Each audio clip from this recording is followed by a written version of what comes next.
Lei 1. Não ofusque o brilho do mestre. Julgamento. Faça sempre com que as pessoas acima de você se sintam confortavelmente superiores. Querendo agradar ou impressionar, não exagere exibindo seus próprios talentos, ou poderá conseguir o contrário, inspirar medo e insegurança. Faça com que seus mestres pareçam mais brilhantes do que são na realidade, e você alcançará o ápice do poder. A lei transgredida. Nicolas Fouquet, ministro das Finanças de Luís XIV nos primeiros anos do seu reinado, era um homem generoso que gostava de festas pródigas, mulheres bonitas e poesia. Gostava também de dinheiro, visto o seu estilo de vida extravagante.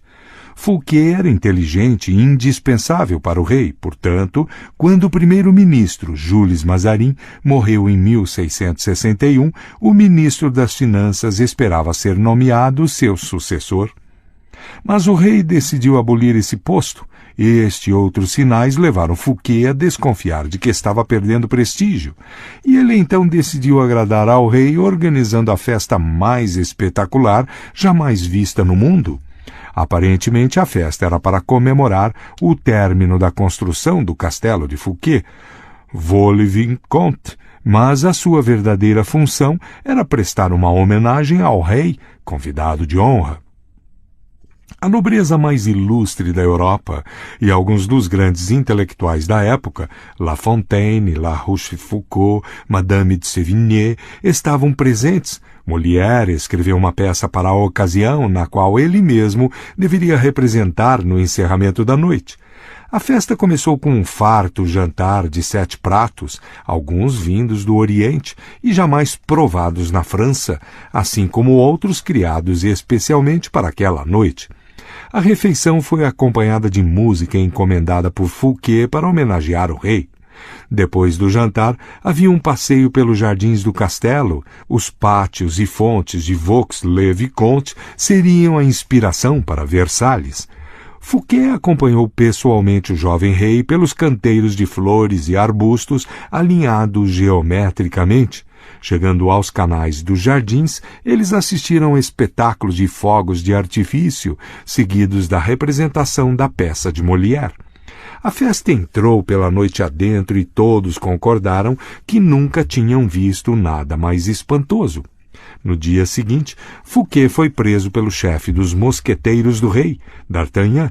3 meses depois, foi a julgamento sob a acusação de ter roubado o tesouro do país. Na verdade, a maior parte do roubo de que estava sendo acusado ele havia cometido em benefício do rei e com a sua permissão. Fouquet foi considerado culpado e enviado para a prisão mais isolada da França, no alto dos Pirineus, onde passou os últimos 20 anos da sua vida na solitária. Interpretação. Luís XIV, o Rei Sol, era um homem orgulhoso e arrogante que desejava ser o centro das atenções sempre. Não suportava ser superado em prodigalidade por ninguém e certamente não por seu ministro das Finanças. Para o lugar de Fouquet, Luís escolheu Jean-Baptiste Colbert, um homem famoso por sua parcimônia e por promover as festas mais insípidas de Paris. Colbert garantiu que todo o dinheiro liberado do tesouro fosse parar direto nas mãos de Luís. Com o dinheiro, Luís construiu um palácio ainda mais magnífico do que o de Fouquet, o glorioso Palácio de Versalhes. Ele usou os mesmos arquitetos, decoradores e paisagistas, e em Versalhes, Luís deu festas ainda mais extravagantes do que aquela que custou a Fouquet a sua liberdade. Vamos examinar a situação. Na noite da festa, quando Fouquet ia apresentando a Luís um espetáculo após outro, cada um mais imponente do que o anterior, ele imaginava estar demonstrando a sua lealdade e devoção ao rei. Não só ele achava que a festa o faria cair de novo nas graças do rei, como pensava que ela mostraria o seu bom gosto, as suas relações e popularidade, tornando uma figura indispensável ao rei e provando que ele seria um excelente primeiro-ministro. Mas cada novo espetáculo, cada sorriso de apreço dos convidados dirigido a Fouquet fazia Louis achar que seus próprios amigos e súditos estavam mais encantados com o ministro das Finanças do que com o próprio rei, e que Fouquet estava, na verdade, ostentando a sua riqueza e poder. Em vez de lisonjear Luís XIV, a sofisticada festa de Fouquet ofendeu a vaidade do rei. Luís não reconheceria isso diante de ninguém, é claro. Pelo contrário, ele encontrou uma desculpa conveniente para se livrar do homem que, inadvertidamente, o fizera se sentir inseguro. É este o destino, de uma forma ou de outra, de todos aqueles que desestabilizam a noção de identidade do mestre, cutucam a sua vaidade ou o fazem desconfiar da própria superioridade. No início da noite, Fouquet estava no topo do mundo. Quando ela terminou, ele estava no chão. Voltaire, 1694-1778. A lei observada. No início do século XVII, o matemático e astrônomo italiano Galileu se viu numa situação precária. Ele dependia da generosidade dos grandes governantes para apoiar a sua pesquisa e, portanto, como todos os cientistas do Renascimento, às vezes presenteava com suas invenções e descobertas os principais patronos da época. Certa ocasião, por exemplo, ele ofereceu uma bússola militar que havia inventado ao Duque de Gonzaga. Depois dedicou um livro explicando o uso da bússola aos Médici. Ambos os governantes ficaram gratos e, por intermédio deles, Galileu conseguiu arranjar mais alunos. Mas não importava o tamanho da descoberta, seus patronos costumavam lhe pagar com presentes, não com dinheiro. Isto resultava numa vida de constante insegurança e dependência. Devia haver um jeito mais fácil, ele pensou. Galileu achou uma nova estratégia em 1610, quando descobriu as luas de Júpiter. Em vez de dividir a descoberta entre seus patronos, como havia feito no passado, dando a um telescópio que havia usado, dedicando a outro um livro e assim por diante, ele decidiu se concentrar exclusivamente nos Médici. Ele os escolheu por um motivo. Pouco depois de estabelecer a dinastia dos Médici em 1540, Cosimo I tinha escolhido Júpiter, o mais poderoso dos deuses, como seu símbolo, um símbolo de poder que ia além da política e dos bancos, um símbolo que estava associado à Roma antiga e às suas divindades. Galileu transformou a sua descoberta das luas de Júpiter num acontecimento cósmico homenageando a grandiosidade dos Médici. Logo após a descoberta, ele anunciou que as estrelas brilhantes, as luas de Júpiter, se apresentaram nos céus ao seu telescópio ao mesmo tempo em que Cosimo II era entronizado. Ele disse que o número de luas, 4, se harmonizavam com o número dos Médici. Cosimo II tinha 13 irmãos, e que as luas giravam em torno de Júpiter, como estes 4 filhos giravam em torno de Cosimo I, fundador da dinastia. Mais do que uma coincidência, isto mostrava que os próprios céus refletiam a ascendência da família Médici. Depois de dedicar a descoberta aos Médici, Galileu encomendou um emblema representando Júpiter sentado numa nuvem com as 4 estrelas girando em torno dele, e o presenteou a Cosimo II como um símbolo do seu vínculo com as estrelas. Em 1610, Cosimo II nomeou Galileu filósofo e matemático oficial da corte com um ótimo salário. Para um cientista, este era o golpe da sua vida. Os dias de mendicância por um patrocínio tinham chegado ao fim. Interpretação. De uma só tacada, Galileu ganhou mais com sua nova estratégia do que com todos os anos de mendicância. A razão é simples. Todos os mestres querem brilhar mais do que os outros. Eles não estão preocupados com a ciência ou a verdade empírica ou a mais recente invenção. Estão interessados no seu próprio nome e na sua própria glória. Galileu deu aos Médici infinitamente mais glória associando o nome deles às forças cósmicas do que fazendo-os patronos de alguma nova engenhoca ou descoberta científica. Os cientistas não estão livres dos caprichos da vida na corte e da proteção de um patrono. Eles também precisam servir a senhores que controlam os cordões da bolsa, e os seus grandes poderes intelectuais podem fazer o senhor se sentir inseguro, como se estivesse ali apenas para suprir fundos, uma tarefa feia, ignóbil. O produtor de uma grande obra quer sentir que é mais do que apenas o financiador. Ele quer parecer criativo e poderoso e também mais importante do que a obra produzida em seu nome. Em vez de insegurança, você deve lhe dar glória. Galileu não desafiou a autoridade intelectual dos Médici com a sua descoberta, ou os fez se sentirem inferiores de alguma forma. Ao associá-los com as estrelas, ele os fez resplandecer fulgurantes entre as cortes italianas. Ele não ofuscou o brilho do seu senhor, ele o fez brilhar mais do que todos. As chaves do poder. Todos têm as suas inseguranças. Quando você se expõe ao mundo e mostra os seus talentos, é natural que isso desperte todos os tipos de ressentimentos, invejas e outras manifestações de insegurança. É de se esperar que isto aconteça. Você não pode passar a vida se preocupando com os sentimentos mesquinhos dos outros, mas com quem está acima de você é preciso adotar outra abordagem. Quando se trata de poder, brilhar mais do que o mestre talvez seja o maior erro. Não se iluda pensando que a vida mudou muito desde a época de Luís XIV e dos Médici. Quem conquista um alto status na vida é como os reis e as rainhas, quer se sentir seguro da sua posição e superior aos que o cercam em inteligência, perspicácia e charme.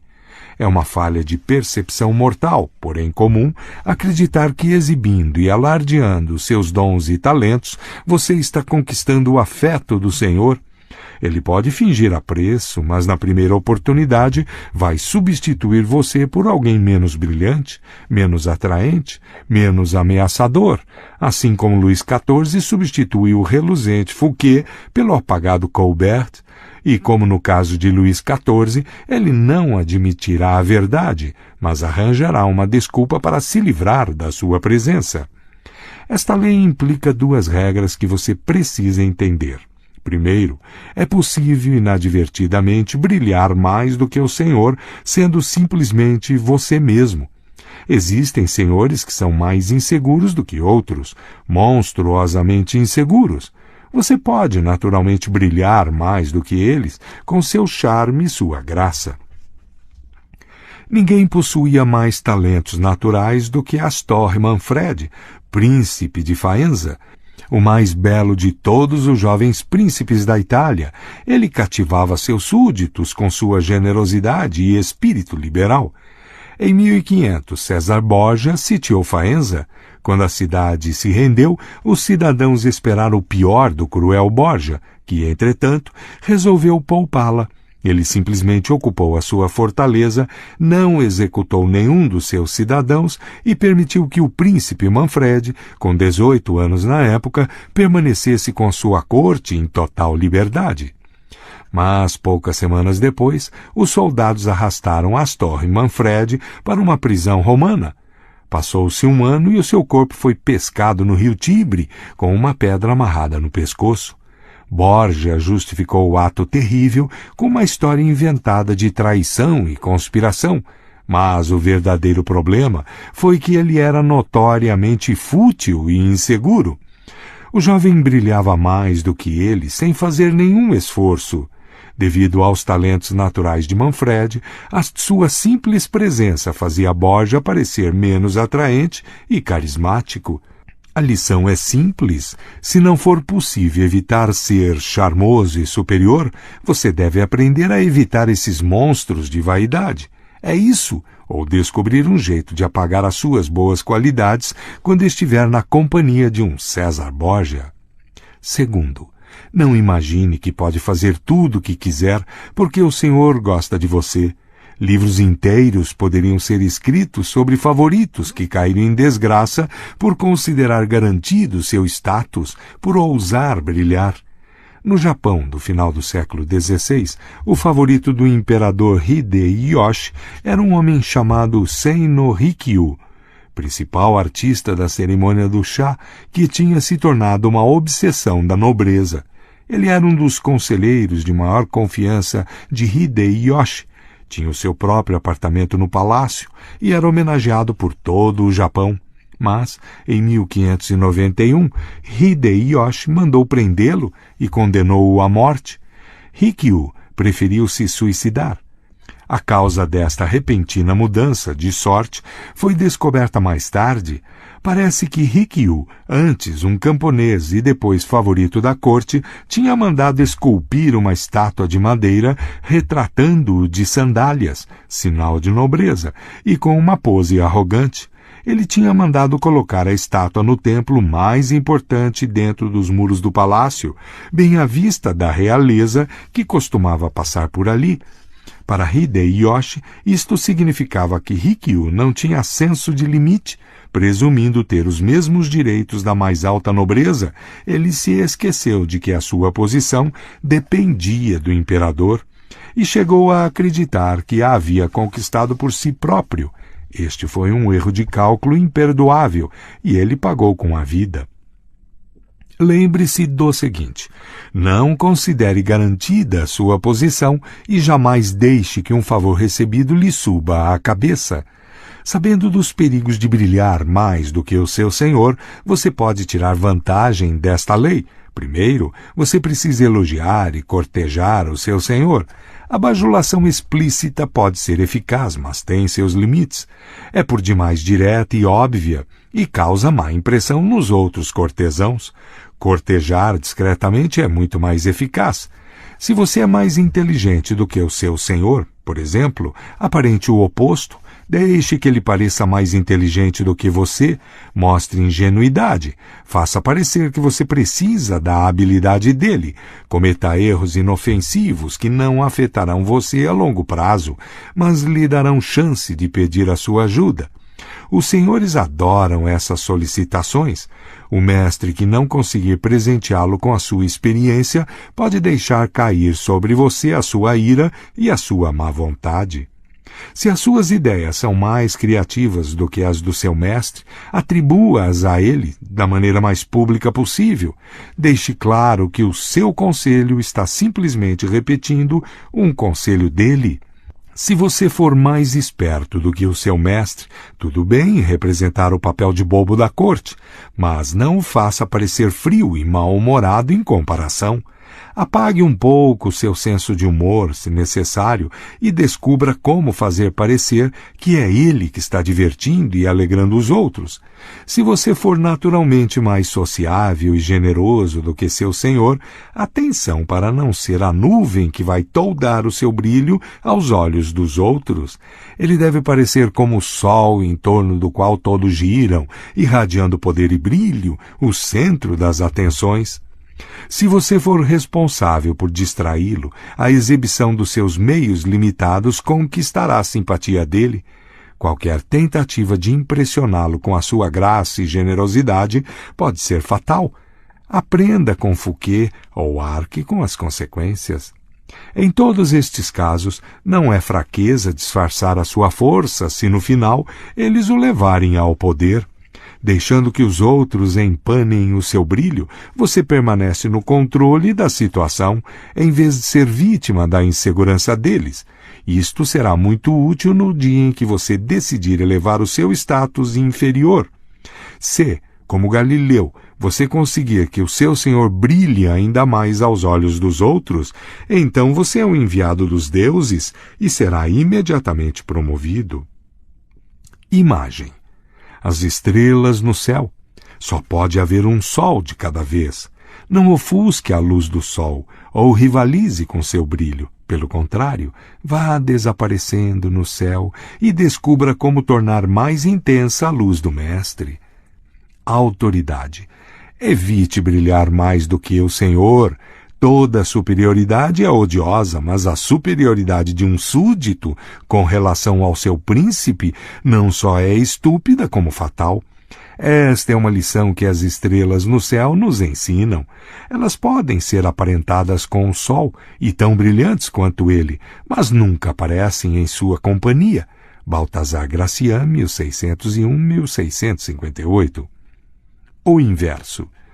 Você não pode ficar se preocupando em não aborrecer todas as pessoas que cruzam o seu caminho, mas deve ser seletivamente cruel. Se o seu superior é uma estrela cadente, não há perigo nenhum em brilhar mais do que ele. Não tenha misericórdia. Se seu senhor não teve escrúpulos na sua própria ascensão a sangue frio até o topo, calcule a força dele. Se for fraco, apresse discretamente a sua queda. Supere-o, seja mais encantador, mais inteligente do que ele nos momentos-chave. Se ele for muito fraco e estiver prestes a cair, deixe a natureza seguir o seu curso. Não arrisque brilhar mais do que um superior frágil. Pode parecer crueldade ou despeito. Mas se o seu senhor está firme na sua posição e você sabe que é mais capaz do que ele, tenha paciência e espere o momento mais propício. O curso natural das coisas é o poder acabar enfraquecendo. O seu senhor cairá um dia, e se jogar direito, você vai sobreviver, e um dia brilhar mais do que ele.